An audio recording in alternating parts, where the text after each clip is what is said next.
hulaan niyo kung nasaan kami ngayon ni Ernie. Nandito kami ngayon sa Sammy Suites sa Shore Residences. Dito lang yan malapit sa MOA. Because wala lang, gusto lang namin mag-change venue ng paggawa ng bata. Hello, babe. Say hi to my vlog. Ayusin mo hair mo. Wait lang, ito-tour ko kayo. Okay, ang pangmalakasang pintuan. Napakalinis, meron silang basahan dyan. Pagpasok mo ng unit, kitchen na kaagad. Ito agad yung makikita nyo. Napakalinis. Kapag binuksan mo yung unang cabinet, meron siyang mga ganyan. Meron mga utensils, meron ka ng mga aesthetic na baso, may knife, and kung anik-anik pa dyan na pwede nyo lang gamitin. Yung kabilang cabinet naman, may mga konting gamit na pangluto. Ayan, kung ba't yung mag-adobo dito, gora, meron ka ng ano dyan, vinegar, and something. Dito naman sa space na to, meron silang microwave. Yan. So just in case na meron kayong mga food na kailangan yung i-reheat lang, ayan, meron din tayong oven dito, rather microwave. Sa taas ni microwave, merong mga mug. Sa mga coffee lovers dyan, ayan, meron tayong mug dito. So if you can see, meron din silang rice cooker and merong initan ng tubig. Talagang sobrang kompleto na rito. And meron din silang refrigerator na carry for the full barkada. Etong corner na to guys, ang cute. Meron silang artwork dito. Ayan, nakalagay si Sammy Sweets, Moa Living May TC. Ayan. Tapos ito, ang cute-cute din itong whatever painting na yan. Hindi ako artsy-artsy pero na-appreciate ko siya. O look, merong intercom. Hindi namin nagagamit to pero I think magagamit ko ito in case na may kailangan kang itawag doon sa baba. Ayan, may ganyan. Sorry ha, medyo low energy kasi. I'm really sick today. Inilaban ko lang tong araw na to kasi sayang naman. So cutie. Uy, may pa-coins. Of course, meron silang internet. And itong cabinet na to, surprise, ayan, meron silang pa-slippers na hindi pa namin ginagamit. And then, dito nakalagay yung slippers namin.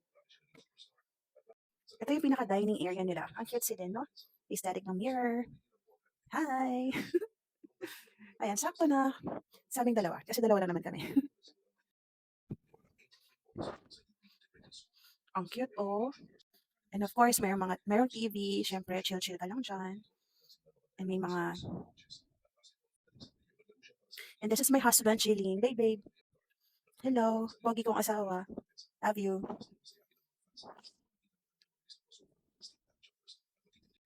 Ano daw? Happiness is not a destination. It is a way of life. Ang cute. Dahil gabi na, wala naman tayong makikita sa labas. Kaya, tomorrow na yan. Meron din silang small fan just in case naiinitan ka pa or just in case ayaw mong mag-aircon. Ito, carry.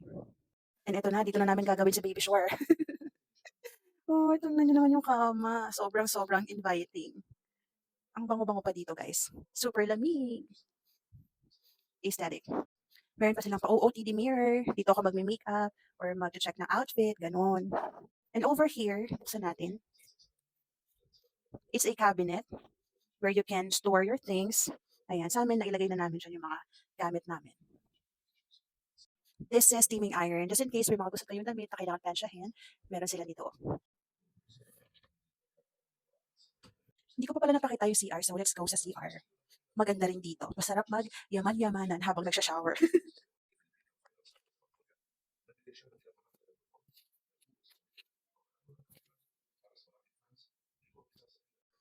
Oh, just in case nakalimutan mo dalhin yung toothbrush mo, meron silang dental kit. They have tissue over here. And of course, may nakahanda ng towel for us. And check natin yung shower area.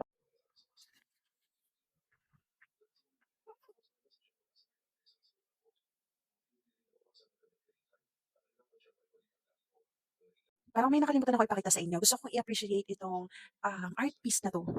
Di ko alam kung art piece tawag dito, basta kayo na, basta ang cute niya. Ayan 'no, yung eksena nilang ganyan, very minimalist and aesthetic. O 'di ba, kung minimalist yung vibe mo, puwedeng-puwede talaga kayo dito sa Sammy Sweets. And also this one, o 'di ba, nakakagaan ng feeling, ang ganda.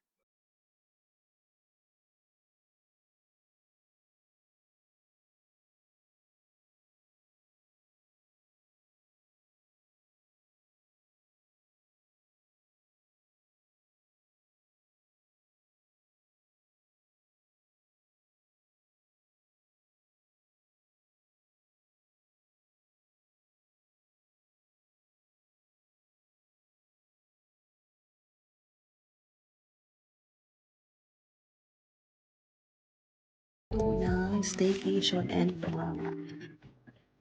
coffee tayo. Actually, this is not coffee pala. Chocolate drink.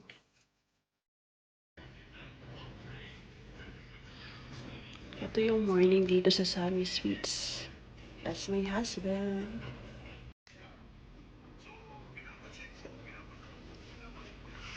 Morning view.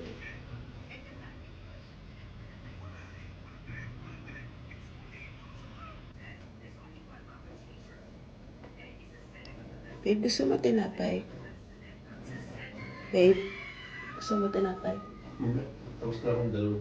Okay.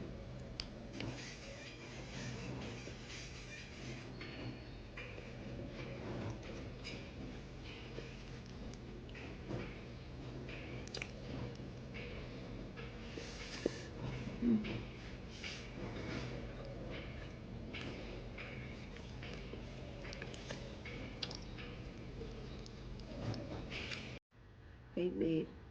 Morning.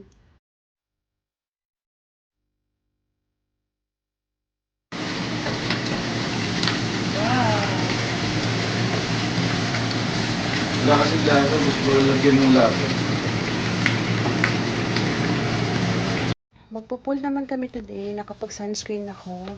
And, syempre, ganito muna outfit natin kasi bababa pa tayo ng building. Towel is ready, bag is ready, pati yung pagpalit ni Ernie Mar later.